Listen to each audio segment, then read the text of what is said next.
ਸਤਿ ਸ਼੍ਰੀ ਅਕਾਲ। ਤੁਸੀਂ ਵੇਖ ਰਹੇ ਹੋ ਟੀਵੀ ਪੰਜਾਬ ਤੇ ਮੈਂ ਹਾਂ ਤੁਹਾਡੇ ਨਾਲ ਇੰਦਰਪ੍ਰੀਤ ਕੌਰ ਪਨੂ ਲੈ ਕੇ ਹਾਜ਼ਰ ਹਾਂ ਪ੍ਰੋਗਰਾਮ ਕੈਨੇਡਾ ਨਾਲ, ਜਿਹਦੇ ਗੱਲਬਾਤ ਕੈਨੇਡਾ ਦੀਆਂ तमाम ਵੱਡੀਆਂ ਖਬਰਾਂ ਦੀ ਹੋਏਗੀ। ਇਹਨਾਂ ਖਬਰਾਂ ਉੱਪਰ ਵਿਚਾਰ ਚਰਚਾ ਕਰਾਂਗੇ ਆਪਣੇ ਸਹਿਯੋਗੀ ਮਨਦੀਪ ਸਿੰਘ ਟੋਟ ਨਾਲ। ਮਨਦੀਪ ਜੀ, ਸਭ ਤੋਂ ਪਹਿਲਾਂ ਬਹੁਤ-ਬਹੁਤ ਸਵਾਗਤ ਹੈ ਜੀ। ਬਹੁਤ ਬਹੁਤ ਧੰਨਵਾਦ ਇੰਦਰਪ੍ਰੀਤ ਜੀ।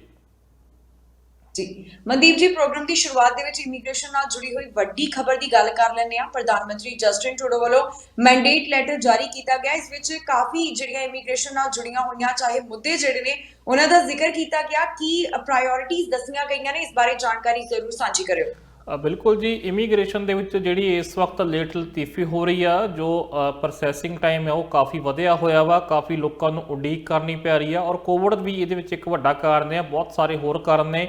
ਸੋ ਉਹਨੂੰ ਲੈ ਕੇ ਸਰਕਾਰ ਇਸ ਵਕਤ ਘਿਰੀ ਹੋਈ ਆ। ਪਿਛਲੇ ਦਿਨੀ ਪਾਰਲੀਮੈਂਟ ਦੇ ਵਿੱਚ ਜਿਹੜੇ ਕੰਜ਼ਰਵੇਟਿਵ ਵੱਲੋਂ ਇਮੀਗ੍ਰੇਸ਼ਨ ਕ੍ਰਿਟਿਕ ਨੇ ਜਸਰਾਜ ਹੱਲਣ, ਉਹਨਾਂ ਵੱਲੋਂ ਇੱਥੇ ਸਵਾਲ ਚੁੱਕੇ ਗਏ। ਇਮੀਗ੍ਰੇਸ਼ਨ ਮੰਤਰੀ ਨੇ ਜਵਾਬ ਵੀ ਦਿੱਤੇ, ਪਰ ਕਿਉਂਕਿ ਹੁਣ ਨਵਾਂ ਸਾਲ ਸ਼ੁਰੂ ਹੋਣ ਜਾ ਰਿਹਾ ਤੇ ਇਸ ਤੇ ਹੁਣ ਇੱਕ ਮੈਂਡੇਟ ਲੈਟਰ ਜਿਹੜਾ ਹੈ ਉਹ ਕੱਢਿਆ ਜਾ ਰਿਹਾ। ਹਾਲਾਂਕਿ ਇਮੀਗ੍ਰੇਸ਼ਨ ਮੰਤਰੀ ਨੇ ਉਸ ਦਿਨ ਦਾਅਵਾ ਕੀਤਾ ਕਿ ਜਿਹੜਾ ਇਸ ਸਾਲ ਦਾ ਟਾਰਗੇਟ ਸੀ ਉਹ ਅਸੀਂ ਅਚੀਵ ਕਰਨ ਜਾ ਰਹੇ ਹਾਂ। ਇਸ ਸਾਲ 4 ਲੱਖ ਤੋਂ ਵੱਧ ਉਹਨਾਂ ਨੇ ਕਿਹਾ ਕਿ ਲੋਕਾਂ ਨੂੰ PR ਜਿਹੜੀ ਉਹ ਦੇ ਦਿੱਤੀ ਜਾਵੇਗੀ।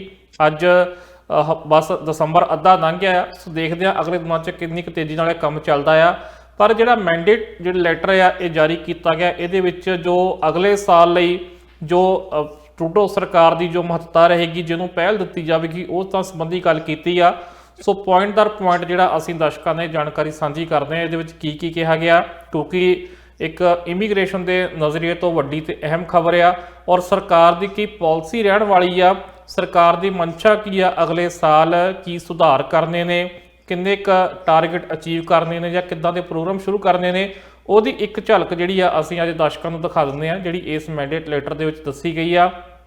ਇਹਦੇ ਵਿੱਚ ਸਭ ਤੋਂ ਪਹਿਲਾ ਤੇ ਅਹਿਮ ਪੁਆਇੰਟ ਹੈ ਕਿ ਐਪਲੀਕੇਸ਼ਨ ਪ੍ਰੋਸੈਸਿੰਗ ਟਾਈਮ ਜਿਹੜਾ ਵਾ ਉਹਨੂੰ ਰਿਡਿਊਸ ਕਰਨ ਦੀ ਜਿਹੜੀ ਗੱਲ ਆ ਉਹ ਜਸਟਿਨ ਟਰੂਡੋ ਨੇ ਕੀਤੀ ਆ। ਇਮੀਗ੍ਰੇਸ਼ਨ ਮੰਤਰੀ ਨੂੰ ਉਹਨਾਂ ਨੇ ਕਿਹਾ ਕਿ ਜਿਹੜੀਆਂ ਐਪਲੀਕੇਸ਼ਨ ਜਿਹੜੀਆਂ ਡਿਲੇ ਹੋਈਆਂ ਨੇ, ਚਾਹੇ ਕੋਵਿਡ ਦੇ ਦੌਰਾਨ ਨੇ, ਚਾਹੇ ਹੁਣ ਇਸ ਵਕਤ 'ਚ ਡਿਲੇ ਹੋ ਰਹੀਆਂ ਨੇ, ਉਹਨਾਂ ਨੂੰ ਕਹਿੰਦੇ ਜਿਹੜਾ ਜਲਦੀ ਨਿਪਟਾਰਾ ਉਹਨਾਂ ਦਾ ਕੀਤਾ ਜਾਵੇ ਔਰ ਜਿਹੜਾ ਪ੍ਰੋਸੈਸਿੰਗ ਟਾਈਮ ਹੈ ਇਹਨੂੰ ਘਟਾਇਆ ਜਾਵੇ ਤੇ ਜਲਦ ਤੋਂ ਜਲਦ ਫਾਈਲਾਂ ਦਾ ਨਿਪਟਾਰਾ ਜਿਹੜਾ ਕੀਤਾ ਜਾਵੇ। ਕਿਉਂਕਿ ਨਵੰਬਰ ਦੇ ਵਿੱਚ ਖਬਰ ਆਈ ਸੀ ਕਿ 18 ਲੱਖ ਦਾ ਬੈਕਲੌਗ ਹੈਗਾ ਇਸ ਵਕਤ ਔਰ ਬਹੁਤ ਸਾਰੇ ਪਰਿਵਾਰ ਇੱਕ ਦੂਜੇ ਤੋਂ ਦੂਰ ਨੇ, ਕੋਈ ਕਿਤੇ ਬੈਠਾ ਕੋਈ ਕਿਤੇ ਬੈਠਾ ਆ ਔਰ ਕੈਨੇਡਾ ਦੇ ਵਿੱਚ ਵੀ ਬਹੁਤ ਸਾਰੇ ਲੋਕ ਇਸ ਕਰਕੇ ਸਟ੍ਰੈਸ ਵਿੱਚ ਨੇ ਕਿ ਉਹਨਾਂ ਦਾ ਫਾਈਲਾਂ ਦਾ ਨਿਪਟਾਰਾ ਨਹੀਂ ਹੋ ਰਿਹਾ। ਸੋ ਉਹਨੂੰ ਉਸ ਮਸਲੇ ਦਾ ਹੱਲ ਕਰਨ ਦੀ ਗੱਲ ਜਿਹੜੀ ਇਹਦੇ ਵਿੱਚ ਆਖੀ ਆ ਔਰ ਇਹ ਟਾਸਕ ਜਿਹੜਾ ਦਿੱਤਾ ਗਿਆ ਪਹਿਲਾਂ ਜਸਟਿਨ ਟਰੂਡੋ ਵੱਲੋਂ ਇਮੀਗ੍ਰੇਸ਼ਨ ਮੰਤਰੀ ਨੂੰ। ਦੂਜੇ ਨੰਬਰ ਤੇ ਜਿਹੜਾ ਇੱਕ ਅਹਿਮ ਪ੍ਰੋਗਰਾਮ ਹੈ ਕੈਨੇਡਾ ਦਾ ਐਕਸਪ੍ਰੈਸ ਐਂਟਰੀ, ਜਿਹਦੇ ਉੱਤੇ ਪਿਛਲੇ ਸਾਲਾਂ ਤੋਂ ਕਾਫੀ ਜ਼ਿਆਦਾ ਇਮੀਗ੍ਰੇਸ਼ਨ ਹੋ ਰਹੀ ਆ ਔਰ ਇਹ ਪ੍ਰੋਗਰਾਮ ਜਿਹੜਾ ਕੈਨੇਡਾ ਨੂੰ ਸੂਟ ਵੀ ਕਰ ਰਿਹਾ। ਇਹਦੇ ਜ਼ਰੀਏ ਜਿਹੜੀ ਸਕਿਲਡ ਲੇਬਰ ਆ ਉਹ ਬਾਹਰੋਂ ਅਤੇ ਅੰਦਰੋਂ ਕੈਨੇਡਾ ਦੇ ਵਿੱਚ ਪੱਕੀ ਹੋ ਰਹੀ ਆ, ਉਹਦੇ ਉੱਤੇ ਹੋਰ ਧਿਆਨ ਦੇਣ ਦੀ ਜਿਹੜੀ ਉਹ ਗੱਲ ਆਖੀ ਆ। ਸੋ ਜਸਟਿਨ ਟਰੂਡੋ ਉਹਨਾਂ ਨੇ ਕਿਹਾ ਕਿ ਐਕਸਪ੍ਰੈਸ ਐਂਟਰੀ ਦੇ ਜਿਹੜੇ ਹੋਰ ਡਰਾਅ ਆ ਉਹਦੇ ਵਿੱਚ ਇੰਟਰਨੈਸ਼ਨਲ ਸਟੂਡੈਂਟਸ ਨੂੰ ਲਿਆ ਜਾਵੇ, ਕੁਝ ਇਸ ਤਰੀਕੇ ਦੇ ਡਰਾਅ ਕੱਢੇ ਜਾਣ ਤਾਂ ਕਿ ਇਹ ਸੰਭਾਵਨਾ ਪੈਦਾ ਹੋਵੇ ਕਿ ਇੰਟਰਨੈਸ਼ਨਲ ਜਿਹੜੇ ਸਟੂਡੈਂਟ ਆ ਉਹ ਵੱਧ ਤੋਂ ਵੱਧ ਉਹ ਪੱਕੇ ਹੋ ਸਕਣ। ਜਿਵੇਂ ਅਸੀਂ ਇਸ ਸਾਲ 'ਚ ਵੀ ਦੇਖਿਆ ਕਿ ਇੱਕ ਸਮੇਂ ਤਾਂ ਸਿਰਫ 75 ਦਾ ਜਿਹੜਾ ਸੀ ਸੀਰੀਅਸ ਸਕੋਰ ਜਿਹੜਾ ਸੀ ਉਹ ਕੱਢ ਦਿੱਤਾ ਸੀ ਔਰ ਉਹਦੇ ਉੱਤੇ ਇੱਕੋ ਦਿਨ 'ਚ 27,000 ਤੋਂ ਵੱਧ ਇਨਵੀਟੇਸ਼ਨ ਜਾਰੀ ਕੀਤੇ ਗਏ ਕੈਨੇਡੀਅਨ ਐਕਸਪੀਰੀਅੰਸ ਕਲਾਸ ਦੇ ਵਿੱਚ, ਜਿਹਦੇ ਵਿੱਚ ਸਭ ਤੋਂ ਵੱਧ ਗਿਣਤੀ ਇੰਟਰਨੈਸ਼ਨਲ ਸਟੂਡੈਂਟਸ ਦੀ ਸੀ। ਫਿਰ ਉਸ ਤੋਂ ਬਾਅਦ ਇੱਕ ਵੱਖਰੀ ਸਟ੍ਰੀਮ ਚਲਾਈ ਗਈ, 90,000 ਵਾਲਾ ਪ੍ਰੋਗਰਾਮ ਚਲਾਇਆ ਗਿਆ। ਸੋ ਇਹਦੇ ਵਿੱਚ ਜਸਟਿਨ ਟਰੂਡੋ ਉਹਨਾਂ ਨੇ ਕਿਹਾ ਕਿ ਇੰਟਰਨੈਸ਼ਨਲ ਸਟੂਡੈਂਟ ਦੇ ਨਾਲ ਨਾਲ ਜਿਹੜੇ ਫੋਰਨ ਟੈਂਪਰੇਰੀ ਵਰਕਰ ਨੇ ਉਹਨਾਂ ਲਈ ਵੀ ਜਿਹੜਾ ਵਾ ਇਸ ਐਕਸਪ੍ਰੈਸ ਐਂਟਰੀ ਦੇ ਵਿੱਚ ਥਾਂ ਜਿਹੜੀ ਉਹ ਬਣਾਈ ਜਾਵੇ। ਸੋ ਪੁਆਇੰਟ ਹੋਰ ਘਟਦੇ ਨੇ, ਕੈਨੇਡੀਅਨ ਐਕਸਪੀਰੀਅੰਸ ਕਲਾਸ ਦੇ ਜਿਹੜੇ ਡਰਾਅ ਨੇ ਉਹ ਜ਼ਿਆਦਾ ਹੋਰ ਨਿਕਲਦੇ ਨੇ, ਕਿਉਂਕਿ ਜਿਹੜੇ ਟੈਂਪਰੇਰੀ ਫੋਰਨ ਵਰਕਰਸ ਹੈ ਉਹ ਸੰਭਾਵਤ ਇਹੀ ਆ ਕਿ ਜਿਹੜੇ ਕੈਨੇਡਾ ਵਿੱਚ ਕੰਮ ਕਰਦੇ ਨੇ ਵਰਕ ਪਰਮਿਟ ਉੱਤੇ, ਉਹਨਾਂ ਦੀ ਗੱਲ ਕੀਤੀ ਜਾ ਰਹੀ ਆ। ਇੰਟਰਨੈਸ਼ਨਲ ਸਟੂਡੈਂਟ ਜਿਹੜੇ ਪੜ੍ਹਾਈ ਪੂਰੀ ਕਰਕੇ ਵਰਕ ਪਰਮਿਟ ਤੇ ਗਏ ਨੇ ਜਾਂ ਜਿਹੜੇ ਵੈਸੇ ਲੋਕਾਂ ਕੋਲ ਵਰਕ ਪਰਮਿਟ ਆ ਜਿਹੜੇ ਹੋਰ ਕੰਮਾਂ ਦੇ ਜ਼ਰੀਏ ਇੱਥੇ ਆਏ ਹੋਏ ਨੇ, ਉਹਨਾਂ ਨੂੰ ਕਿਸ ਤਰੀਕੇ ਨਾਲ ਐਕਸਪ੍ਰੈਸ ਐਂਟਰੀ ਦੇ ਜਿਹੜੇ PR ਦਿੱਤੀ ਜਾਣੀ ਆ ਉਹਦੇ ਉੱਤੇ ਹੋਰ ਵਿਚਾਰ ਕਰਨ ਦੀ ਲੋੜ ਜਿਹੜੀ ਆ ਉਹ ਦੱਸੀ ਆ। ਜਸਟਿਨ ਟਰੂਡੋ ਵੱਲੋਂ ਇੱਕ ਇਹ ਟਾਸਕ ਦਿੱਤਾ ਗਿਆ। ਇਸ ਤੋਂ ਬਾਅਦ ਜਿਹੜਾ ਪਰਿਵਾਰਾਂ ਸੰਬੰਧੀ ਆ ਕਿ ਜਿਹੜੇ ਪਰਿਵਾਰ ਆ ਉਹ ਇਕੱਠੇ ਕੀਤੇ ਜਾਣ। ਜਿਵੇਂ ਅਸੀਂ ਦੇਖ ਰਹੇ ਹਾਂ ਕਿ ਇਸ ਵਕਤ ਇਹ ਸ਼ਿਕਾਇਤ ਆ ਰਹੀ ਹੈ ਕਿ ਸਪਾਊਸ ਜਿਹੜੀਆਂ ਫਾਈਲਾਂ ਨੇ ਉਹਨਾਂ ਦਾ ਨਿਪਟਾਰਾ ਛੇਤੀ ਨਹੀਂ ਹੋ ਰਿਹਾ ਔਰ ਉਹਦੇ ਵਿੱਚ ਹੋਰ ਜਾਂ ਜਿਹੜੇ ਮਾਪੇ ਨੇ ਜਾਂ ਹੋਰ ਸੰਬੰਧਿਤ ਕੋਈ ਇੱਕ ਵਿਅਕਤੀ ਇੱਥੇ ਬੈਠਾ ਆ, ਉਹਦਾ ਪਰਿਵਾਰ ਬਾਹਰ ਬੈਠਾ ਆ, ਉਹਨਾਂ ਮਾਮਲਿਆਂ ਨੂੰ ਵੀ ਜਲਦੀ ਜਿਹੜਾ ਹੱਲ ਕਰਨ ਦੀ ਗੱਲ ਕੀਤੀ ਜਾ ਰਹੀ ਆ। ਸੋ ਇਹਦੇ ਵਿੱਚ ਵੀ ਕੁਝ ਪ੍ਰੋਗਰਾਮ ਦੇ ਵਿੱਚ ਟੈਂਪਰੇਰੀ ਰੈਜ਼ੀਡੈਂਟ ਤੇ ਸਪਾਊਸ ਚਿਲਡਰਨ ਤੇ ਜਿਹੜੇ ਬੱਚੇ ਬਾਹਰ ਬੈਠੇ ਆ, ਜਿੰਨੇ ਵੀ ਪਰਮਾਨੈਂਟ ਰੈਜ਼ੀਡੈਂਟ ਦੀ ਪੀਆਰ ਦੀ ਵੇਟ ਕਰ ਰਹੇ ਆ, ਉਹਨਾਂ ਐਪਲੀਕੇਸ਼ਨਾਂ ਦਾ ਵੀ ਤੇਜ਼ੀ ਨਾਲ ਨਿਪਟਾਰਾ ਕਰਨ ਦੀ ਗੱਲ ਕੀਤੀ ਆ। ਤੇ ਇਹਦੇ ਨਾਲ ਹੀ ਇੱਕ ਹੋਰ ਵੱਡੀ ਤੇ ਅਹਿਮ ਗੱਲ ਆ ਕਿ ਮਿਊਨਿਸਪਲ ਨੋਮਨੀ ਪ੍ਰੋਗਰਾਮ ਦੀ ਗੱਲ ਕੀਤੀ ਆ ਕਿ ਇੱਕ ਨਵਾਂ ਪ੍ਰੋਗਰਾਮ ਇਸ ਤਰੀਕੇ ਦਾ ਬਣਾਇਆ ਜਾਵੇ। ਜਿਹੜੀ ਇਸ ਵਕਤ ਸਮੱਸਿਆ ਕੈਨੇਡਾ ਦੇ ਵਿੱਚ ਆ ਰਹੀ ਆ ਕਿ ਜਿੰਨੀ ਵੀ ਇਮੀਗ੍ਰੇਸ਼ਨ ਆ ਰਹੀ ਆ ਉਹਦੇ ਚੋਂ ਬਹੁਤੀ ਜਿਹੜੀ ਆ ਉਹ ਵੱਡਿਆਂ ਸ਼ਹਿਰਾਂ ਵਿੱਚ, ਜਿਹੜੇ ਵੱਡੇ 4-5 ਕੈਨੇਡਾ ਦੇ ਸ਼ਹਿਰ ਆ, ਉੱਥੇ ਲੋਕ ਜਾ ਰਹੇ ਨੇ। ਜਿਹੜਾ ਕੈਨੇਡਾ ਦਾ ਰੂਰਲ ਏਰੀਆ ਆ, ਜਿਹੜੇ ਦੂਰ ਦਰਾਡੇ ਵਾਲੇ ਸ਼ਹਿਰ ਨੇ, ਜਿੱਥੇ ਵੀ ਵਿਕਾਸ ਦੀ ਲੋੜ ਆ ਉੱਥੇ ਵੀ ਇਮੀਗ੍ਰੇਸ਼ਨ ਦੀ ਲੋੜ ਆ, ਲੋਕਾਂ ਦੀ ਲੋੜ ਆ। ਸੋ ਉੱਥੇ ਵੀ ਹੁਣ ਜਸਟਿਨ ਟਰੂਡੋ ਵੱਲੋਂ ਇਸ ਮੈਂਡੇਟ ਲੈਟਰ ਦੇ ਵਿੱਚ ਕਿਹਾ ਗਿਆ ਕਿ ਜਿਹੜੇ ਉਹ ਸ਼ਹਿਰ ਨੇ, ਉੱਥੋਂ ਦੀ ਜਿਹੜੀ ਮਿਊਨਿਸਪਲ ਆ, ਉਹਨਾਂ ਨੂੰ ਜਿਹੜਾ ਵਾ ਇਸ ਨੋਮਨੀ ਪ੍ਰੋਗਰਾਮ ਦਾ ਅਧਿਕਾਰ ਦਿੱਤਾ ਜਾਵੇ।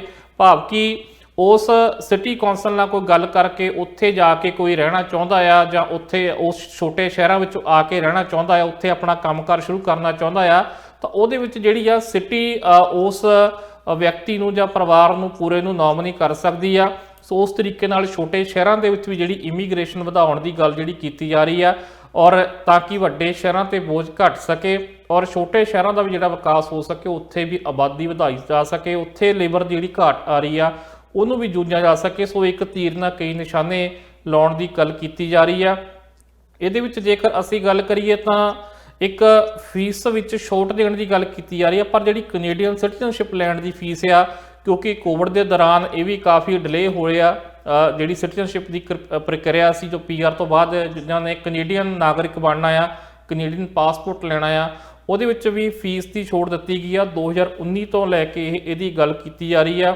ਔਰ ਇਹਦੇ ਵਿੱਚ ਹੀ ਜੇਕਰ ਅਸੀਂ ਕਹੀਏ ਤਾਂ ਜਿਹੜਾ ਟਰਸਟਡ ਇੰਪਲੋਇਰ ਸਿਸਟਮ ਆ, ਉਹਦੇ ਉੱਤੇ ਹੋਰ ਕੰਮ ਕਰਨ ਦੀ ਗੱਲ, ਜਿਹਦੇ ਵਿੱਚ ਅਸੀਂ ਇੰਪਲੋਇਰਾਂ ਦੇ ਨਾਲ ਜਿਹੜੇ ਲੋਕ ਜਿਹੜੇ ਵਰਕ ਪਰਮਿਟ ਤੇ ਕੰਮ ਕਰਦੇ ਨੇ, ਪ੍ਰਵਾਸੀ ਕੰਮ ਕਰਦੇ ਨੇ, ਉਹਦੇ ਵਿੱਚ ਹੋਰ ਸੁਧਾਰ ਕਰਨ ਦੀ, ਕਿਉਂਕਿ ਪਿਛਲੇ ਸਾਲਾਂ ਤੋਂ ਬਹੁਤ ਸਾਰੀਆਂ ਸ਼ਿਕਾਇਤਾਂ ਆ ਰਹੀਆਂ ਨੇ, ਸ਼ੋਸ਼ਣ ਦੀਆਂ ਸ਼ਿਕਾਇਤਾਂ ਆਉਂਦੀਆਂ ਨੇ ਜਾਂ ਹੋਰ ਕਈ ਤਰੀਕੇ ਦੀਆਂ। ਇੱਕ ਜਿਹੜਾ ਇਹ ਵੀ ਸਿਸਟਮ ਚੱਲਦਾ ਹੈ ਕਿ LMIਆਂ ਵੇਚੀਆਂ ਜਾਂਦੀਆਂ ਨੇ, ਲਗਾਤਾਰ ਇਹਦੀਆਂ ਸ਼ਿਕਾਇਤਾਂ ਹੁੰਦੀਆਂ ਰਹੀਆਂ ਨੇ। ਸੋ ਉਹਨਾਂ ਸਾਰੀਆਂ ਚੀਜ਼ਾਂ ਉੱਤੇ ਵੀ ਧਿਆਨ ਦੇਣ ਦੀ ਗੱਲ ਜਿਹੜੀ ਆ ਉਹ ਕੀਤੀ ਜਾ ਰਹੀ ਆ। ਇਹਦੇ ਵਿੱਚ ਇੱਕ ਹੋਰ ਬੜੀ ਮਹੱਤਵਪੂਰਨ ਗੱਲ ਲਿਖੀ ਹੋਈ ਆ ਕਿ ਜਿਹੜੇ ਅਨਡਾਕੂਮੈਂਟਡ ਵਰਕਰ ਨੇ, ਜਿਨ੍ਹਾਂ ਕੋਲ ਕਾਗਜ਼ ਹੈ ਨਹੀਂ, ਕਿ ਇਸ ਵਕਤ ਜਿਨ੍ਹਾਂ ਕੋਲ ਕਿਸੇ ਸਟੇਟਸ ਦੇ ਕਾਗਜ਼ ਹੈ ਨਹੀਂਗੇ, ਉਹਨਾਂ ਨੂੰ ਕਿਸ ਤਰੀਕੇ ਨਾਲ ਰੈਗੂਲਾਈਜ਼ ਕੀਤਾ ਜਾ ਸਕਦਾ, ਉਹਨਾਂ ਦੇ ਸਟੇਟਸ ਨੂੰ, ਉਹਨਾਂ ਨੂੰ ਆਇਡੈਂਟੀਫਾਈ ਕਿਵੇਂ ਕੀਤਾ ਜਾਵੇ, ਉਹਦੇ ਲਈ ਇੱਕ ਨਵਾਂ ਪਾਇਲਟ ਪ੍ਰੋਗਰਾਮ ਬਣਾਉਣ ਦੀ ਗੱਲ ਕੀਤੀ ਜਾ ਰਹੀ ਆ। ਇੱਕ ਵੱਡੀ ਖਬਰ ਹੈ, ਔਰ ਖਾਸ ਕਰਕੇ ਉਹਨਾਂ ਲਈ ਜਿਨ੍ਹਾਂ ਦਾ ਸਟੇਟਸ ਜਿਹੜਾ ਵਾ ਉਹ ਇਸ ਵਕਤ ਕੋਈ ਨਹੀਂ ਰਿਹਾ ਇਮੀਗ੍ਰੇਸ਼ਨ ਦਾ, ਇੱਥੇ ਉਹਨਾਂ ਦੇ ਵਰਕ ਪਰਮਿਟ ਜਾਂ ਹੋਰ ਕੋਈ ਉਹਨਾਂ ਦੇ ਡਾਕੂਮੈਂਟ ਜਿਹੜੇ ਐਕਸਪਾਇਰ ਹੋ ਚੁੱਕੇ ਆ। ਔਰ ਮੁੱਖ ਦੀ ਗੱਲ ਇਹ ਆ ਕਿ ਜਿਹੜੇ ਅਨਡਾਕੂਮੈਂਟਡ ਆ, ਜਿਨ੍ਹਾਂ ਕੋਲ ਕੋਈ ਕਾਗਜ਼ ਪੱਤਰ ਹੈ ਨਹੀਂਗਾ, ਉਹਨਾਂ ਨੂੰ ਕਿਸ ਤਰੀਕੇ ਨਾਲ ਰੈਗੂਲਾਈਜ਼ ਕੀਤਾ ਜਾਵੇ, ਉਹਨਾਂ ਨੂੰ ਕਿਸ ਤਰੀਕੇ ਨਾਲ ਜਿਹੜਾ ਵਾ ਆਇਡੈਂਟੀਫਾਈ ਕੀਤਾ ਜਾਵੇ, ਉਹਦੇ ਲਈ ਪਾਇਲਟ ਪ੍ਰੋਗਰਾਮ ਬਣਾਉਣ ਦੀ ਗੱਲ ਜਿਹੜੀ ਕੀਤੀ ਗਈ ਆ। ਸੋ ਇਸ ਤਰੀਕੇ ਦੇ ਨਾਲ ਇਹ ਜਿਹੜਾ ਅਖੀਰ ਦੇ ਵਿੱਚ ਇੱਕ ਪੁਆਇੰਟ ਇਹ ਦੱਸਿਆ ਗਿਆ ਕਿ ਫ੍ਰੈਂਚ ਲੈਂਗੁਏਜ ਜਿਹੜਾ ਨੌਲੇਜ ਵਾਲਾ ਪ੍ਰੋਗਰਾਮ ਆ, ਉਹਦੇ ਉੱਤੇ ਵੀ ਹੋਰ ਕੰਮ ਕਰਨ ਦੀ ਗੱਲ ਆਖੀ ਜਾ ਰਹੀ ਹੈ, ਜੋ ਖਾਸ ਕਰਕੇ ਅਸੀਂ ਦੇਖਿਆ ਕਿਊਬਕ ਦੇ ਵਿੱਚ ਵੀ ਚੱਲਦਾ ਆ। ਕਿਊਬਕ ਨਾਲ ਇੱਕ ਵੱਖਰੇ ਤਰੀਕੇ ਨਾਲ ਜਿਹੜੀ ਉਹ ਫੈਡਰਲ ਗਵਰਨਮੈਂਟ ਜਿਹੜੀ ਇਸ ਮਾਮਲੇ ਉੱਤੇ ਐਗਰੀਮੈਂਟ ਕਰਦੀ ਆ। ਔਰ ਕਿਊਬਕ ਦੇ ਲਈ ਜੇ ਅਸੀਂ ਦੇਖਿਆ ਸੀ ਪਿਛਲੇ ਦਿਨੀ 90,000 ਵਾਲਾ ਪ੍ਰੋਗਰਾਮ ਕੱਢਿਆ ਸੀ, ਤਾਂ ਉਹ 'ਚ ਵੀ ਇੱਕ ਵੱਖਰੀ ਸਟੀਮ ਜਿਹੜੀ ਸੀ ਉਹ ਸ਼ਾਮਲ ਕੀਤੀ ਗਈ ਸੀ, ਜਿਹਦੇ ਤੇ ਕੋਈ ਕੈਪ ਨਹੀਂ ਸੀ। ਜਿੰਨੀਆਂ ਮਰਜ਼ੀ ਫਾਈਲਾਂ ਜਿਨ੍ਹਾਂ ਨੂੰ ਫ੍ਰੈਂਚ ਆਉਂਦੀ ਆ, ਜਿਨ੍ਹਾਂ ਨੇ ਟੈਸਟ ਪਾਸ ਕੀਤਾ ਆ, ਜਿਹੜੀ ਯੋਗਤਾ ਰੱਖੀ ਗਈ ਸੀ ਇਮੀਗ੍ਰੇਸ਼ਨ ਵਿਭਾਗ ਵੱਲੋਂ, ਜੇਕਰ ਉਹ ਪਾਸ ਕਰਦੇ ਨੇ ਤਾਂ ਉਹਦੇ ਵਿੱਚ ਕੋਈ ਕੈਪ ਨਹੀਂ ਸੀ। ਜਿੰਨੀਆਂ ਚਾਹੇ 90 ਤੋਂ 80,000 ਚਾਹੇ 2 ਲੱਖ ਫਾਈਲ ਵੀ ਉਹ 'ਚ ਆ ਜਾਂਦੀ, ਪਰ ਉਹਨਾਂ ਨੂੰ ਸ਼ਰਤ ਇਹ ਸੀ ਕਿ ਫ੍ਰੈਂਚ, ਹਾਲਾਂਕਿ ਉਹਦੇ ਵਿੱਚ ਫਾਈਲਾਂ ਜਿਹੜੀਆਂ ਉਹ ਸਿਰਫ ਕੁਝ ਸੈਂਕੜੇ ਦੇ ਹਿਸਾਬ ਨਾਲ ਆਈਆਂ ਨੇ, ਕੁਝ ਕੁ ਹਜ਼ਾਰ ਦੇ ਹਿਸਾਬ ਨਾਲ, ਪਰ ਉਹਦੇ ਉੱਤੇ ਕੈਪ ਜਿਹੜਾ ਸੀ ਸਰਕਾਰ ਨੇ ਕੋਈ ਨਹੀਂ ਲਾਇਆ ਸੀ, ਕੋਈ ਗਿਣਤੀ ਨਹੀਂ ਰੱਖੀ ਸੀ।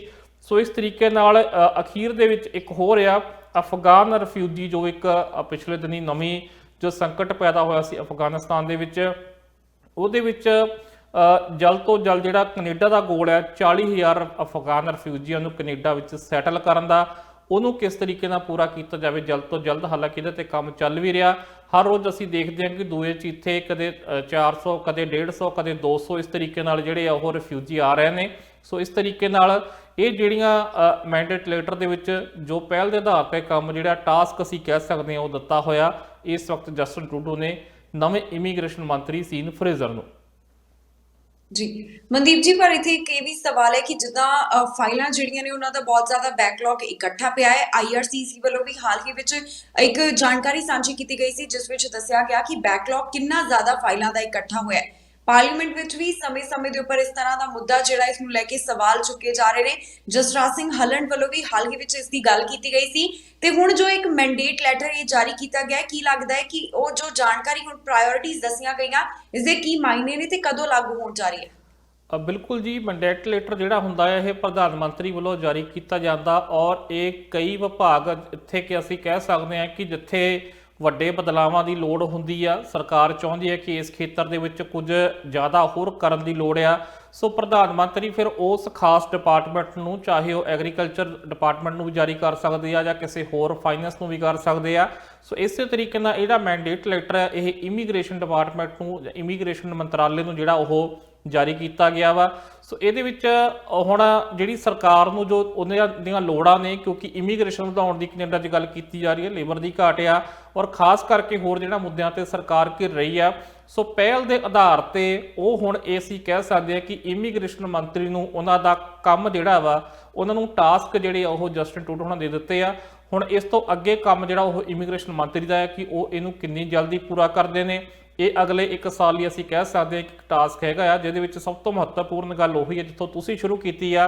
ਪਹਿਲਾ ਪੁਆਇੰਟ ਵੀ ਇਹੀ ਐਡਰੈਸ ਕੀਤਾ ਹੈ ਕਿਉਂਕਿ ਪਿਛਲੇ ਦਿਨੀ ਸਰਕਾਰ ਇਸ ਗੱਲ ਉੱਤੇ ਘੇਰ ਵੀ ਰਹੀ ਸੀ ਔਰ ਹੱਲਣ ਹੋਣਾ ਨੇ ਇੱਥੋਂ ਤੱਕ ਕਹਿ ਦਿੱਤਾ ਸੀ ਕਿ ਇਸ ਵਕਤ ਜੋ ਪ੍ਰੋਸੈਸਿੰਗ ਟਾਈਮ ਚੱਲ ਰਿਹਾ, ਜਿਸ ਤਰੀਕੇ ਨਾਲ ਇੰਟਰਨੈਸ਼ਨਲ ਲੈਵਲ ਤੇ ਉਸ ਤਰੀਕੇ ਨਾਲ ਕੈਨੇਡਾ ਦੀ ਅਸੀਂ ਕਹਿ ਸਕਦੇ ਹਾਂ ਕਿ ਇਮੇਜ ਖਰਾਬ ਹੋ ਰਹੀ ਆ, ਕਿ ਇਮੀਗ੍ਰੇਸ਼ਨ ਦਾ ਕੰਮ ਜਿੰਨਾ ਸਲੋ ਹੋ ਰਿਹਾ, ਜਿੰਨੇ ਲੋਕ ਖੱਜਲ ਹੋ ਰਹੇ ਨੇ, ਉਹਦੇ ਨਾਲ ਸਾਡੇ ਮੁਲਕ ਦੀ ਜਿਹੜੀ ਇਮੇਜ ਆ ਉਹਨੂੰ ਢਾਲ ਲੱਗ ਰਹੀ ਹੈ। ਇਸ ਕਰਕੇ ਇਹਨੂੰ ਸੁਧਾਰਨ ਦੀ ਲੋੜ ਆ। ਉਹੀ ਪੁਆਇੰਟ ਜਸਟਿਨ ਟਰੂਡੋ ਹੁਣਾਂ ਨੇ ਆਪਣੇ ਪਹਿਲੇ ਨੰਬਰ ਤੇ ਔਰ ਸਭ ਤੋਂ ਪਹਿਲਾਂ ਮੀਡੀਆ ਵੀ ਉਸ ਨੂੰ ਐਡਰੈਸ ਕਰ ਰਿਹਾ ਕਿਉਂਕਿ ਉਹ ਇੱਕ ਬਹੁਤ ਮਹੱਤਵਪੂਰਨ ਪੁਆਇੰਟ ਆ।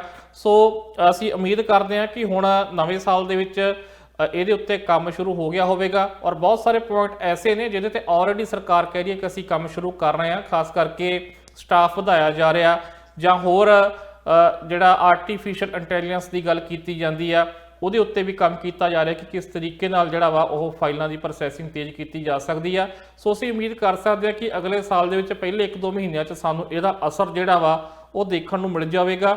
ਔਰ ਮੈਂਡੇਟ ਲੈਟਰ ਇੱਕ ਬਹੁਤ ਮਹੱਤਵਪੂਰਨ ਲੈਟਰ ਆ ਔਰ ਇੱਕ ਟਾਸਕ ਜਿਹੜਾ ਦਿੱਤਾ ਗਿਆ ਵਾ, ਆਪਣੀ ਸਰਕਾਰ ਦੀ ਲੋੜ ਤੇ ਪਹਿਲ ਜਿਹੜੀ ਆ ਉਹ ਦੱਸ ਦਿੱਤੀ ਗਈ ਆ ਟਰੂਡੋ ਹੋਣਾ ਵੱਲੋਂ ਆਪਣੇ ਉਸ ਡਿਪਾਰਟਮੈਂਟ ਨੂੰ, ਆਪਣੇ ਮੰਤਰੀ ਨੂੰ। ਸੋ ਹੁਣ ਉਹਦੇ ਉੱਤੇ ਪਹਿਲ ਦੇ ਆਧਾਰ ਤੇ ਕੰਮ ਕੀਤਾ ਜਾਵੇਗਾ।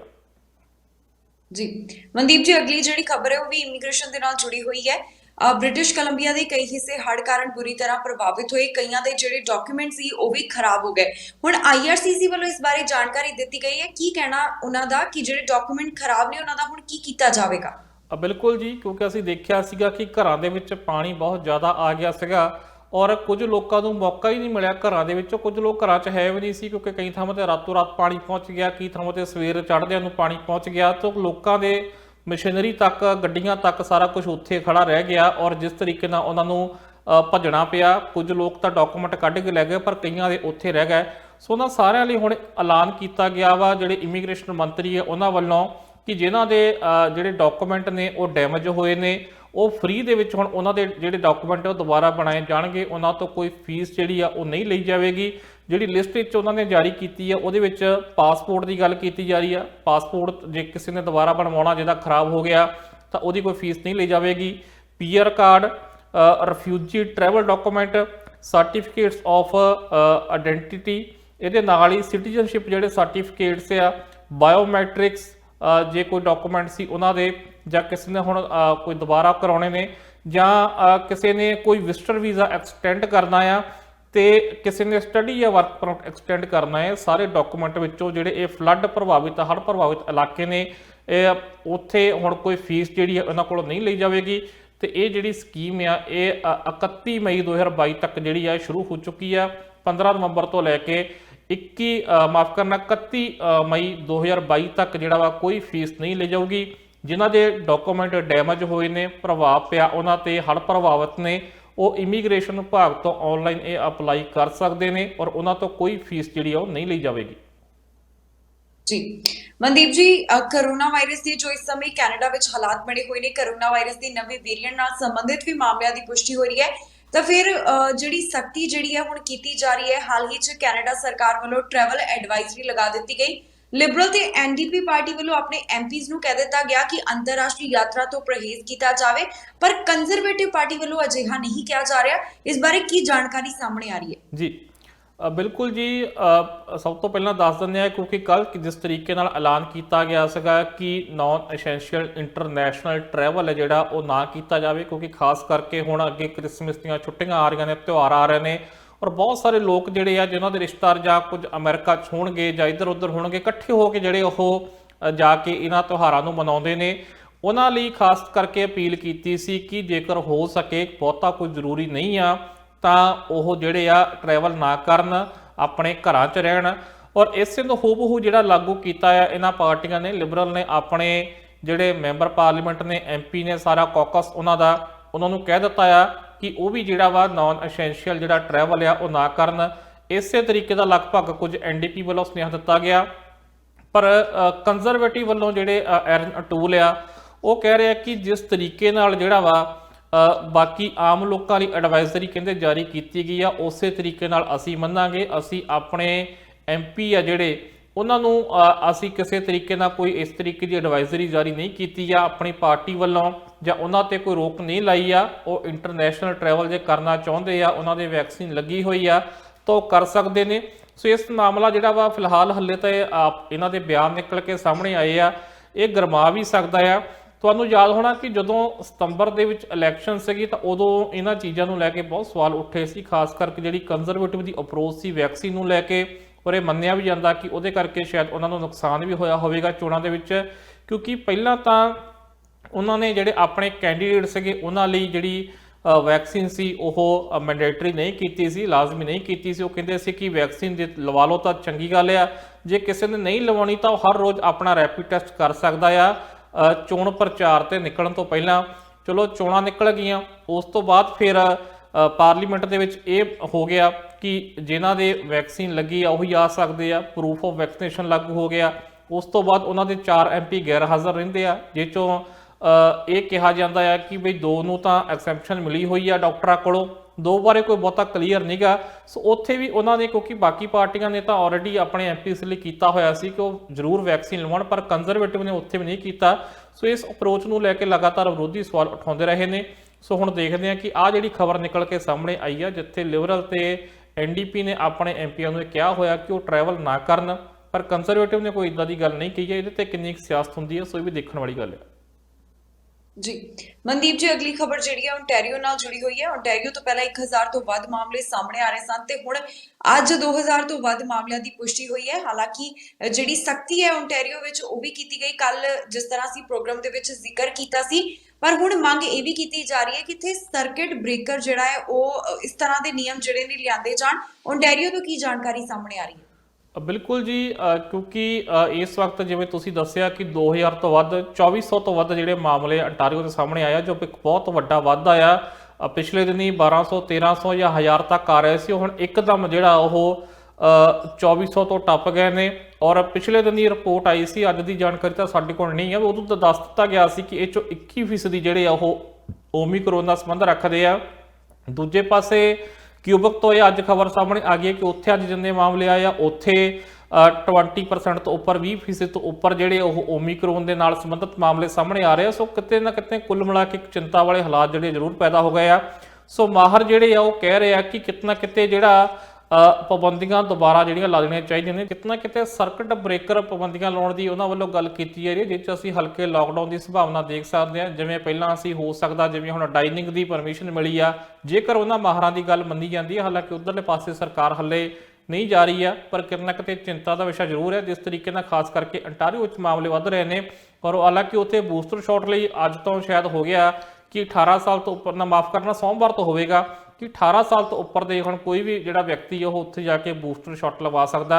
ਜਿਹੜੀ ਪਹਿਲਾਂ 70 ਸਾਲ ਐਲੀਜੀਬਿਲਟੀ ਸੀ, ਫਿਰ ਉਹ ਦਿਨਾਂ 'ਚ 50 ਤੇ ਆ ਗਈ, ਤੇ ਹੁਣ ਦਿਨਾਂ ਦੇ ਵਿੱਚ ਜਿਹੜੀ ਜਨਵਰੀ 4 ਤੋਂ ਹੋਣੀ ਸੀ ਉਹਨੂੰ ਹੁਣ ਜਿਹੜਾ ਵਾ ਸੋਮਵਾਰ ਤੋਂ, ਭਾਵ ਕਿ 17 ਦਸੰਬਰ ਤੋਂ ਕਰ ਦਿੱਤਾ ਗਿਆ। ਸੋ ਦੇਖਦੇ ਹਾਂ ਕਿ ਅੱਗੇ ਕੀ ਬਣਦਾ ਆ, ਪਰ ਇਸ ਵਕਤ ਹਾਲਾਤ ਚਿੰਤਾ ਵਾਲੇ ਨੇ।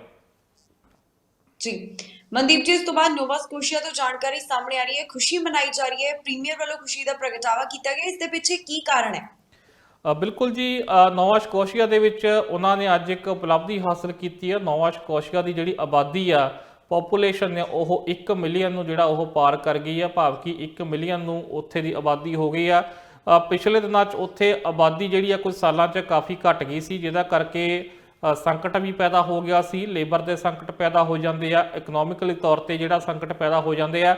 ਸੋ ਉਸ ਤੋਂ ਬਾਅਦ ਦੁਬਾਰਾ ਜਿਹੜਾ ਵਾ ਗਰੋਥ ਕਰਨੀ ਸ਼ੁਰੂ ਕੀਤੀ ਆ, ਔਰ ਇਸੇ ਕਰਕੇ ਉਹਨਾਂ ਜਿਹੜੇ ਅਟਲਾਂਟਿਕ ਜਿਹੜੀਆਂ ਪ੍ਰੋਵਿੰਸਸ ਆ ਉਹਦੇ ਵਿੱਚ ਕੁਝ ਖਾਸ ਇਮੀਗ੍ਰੇਸ਼ਨ ਪ੍ਰੋਗਰਾਮ ਵੀ ਜਿਹੜੇ ਚਲਾਏ ਜਾਂਦੇ ਆ, ਤਾਂ ਕਿ ਵੱਧ ਤੋਂ ਵੱਧ ਲੋਕ ਜਿਹੜੇ ਉੱਥੇ ਆਉਣ, ਉੱਥੇ ਵੀ ਜਿਹੜੀ ਲੇਬਰ ਦੀ ਘਾਟ ਆ ਪੈਦਾ ਹੋਈ ਆ ਉਹਨੂੰ ਪੂਰਾ ਕੀਤਾ ਜਾ ਸਕੇ। ਸੋ ਇਸ ਤਰੀਕੇ ਨਾਲ ਅੱਜ ਉੱਥੇ ਕਿਹਾ ਗਿਆ ਕਿ ਲੋਕਾਂ ਨੇ ਜਿਹੜੀ ਪ੍ਰੋਵਿੰਸ ਨੂੰ ਸਟਰੋਂਗ ਕਰਨ ਲਈ ਚੰਗਾ ਕੰਮ ਕੀਤਾ ਆ, ਔਰ ਲੋਕ ਉੱਥੇ ਇਕੱਠੇ ਹੋ ਰਹੇ ਨੇ, ਪਾਪੂਲੇਸ਼ਨ ਵੱਧ ਰਹੀ ਆ, ਜੋ ਕਿ ਉੱਥੇ ਲਈ ਇੱਕ ਚੰਗੀ ਗੱਲ ਆ, ਤੇ ਪ੍ਰੀਮੀਅਰ ਨੂੰ ਉਮੀਦ ਹੈ ਕਿ ਇਹ ਗਰੋਥ ਇਸੇ ਤਰੀਕੇ ਨਾਲ ਜਾਰੀ ਰਹੇਗੀ। ਜੀ ਮਨਦੀਪ ਜੀ, ਇਹਨਾਂ तमाम ਖਬਰਾਂ ਉੱਪਰ ਵਿਚਾਰ ਚਰਚਾ ਕਰਨ ਵਾਸਤੇ ਤੁਹਾਡਾ ਬਹੁਤ-ਬਹੁਤ ਧੰਨਵਾਦ। ਜੀ ਬਹੁਤ ਬਹੁਤ ਧੰਨਵਾਦ ਜੀ ਇਸੇ ਤਰ੍ਹਾਂ ਰੋਜ਼ਾਨਾ ਪ੍ਰੋਗਰਾਮ ਕੈਨੇਡਾ ਨਾਓ ਦੇ ਰਾਹੀਂ ਤੁਹਾਡੇ ਰੂਬਰੂ ਹੁੰਦੇ ਰਵਾਂਗੇ, ਜਿੱਥੇ ਗੱਲਬਾਤ ਕੈਨੇਡਾ ਦੀਆਂ तमाम ਵੱਡੀਆਂ ਖਬਰਾਂ ਦੀ ਹੋਏਗੀ। ਫਿਲਹਾਲ ਸਾਨੂੰ ਦਿਓ ਇਜਾਜ਼ਤ, ਤੇ ਬਾਕੀ ਖਬਰਾਂ ਲਈ ਤੁਸੀਂ ਬਣੇ ਰਹੋ ਟੀਵੀ ਪੰਜਾਬ ਦੇ ਨਾਲ।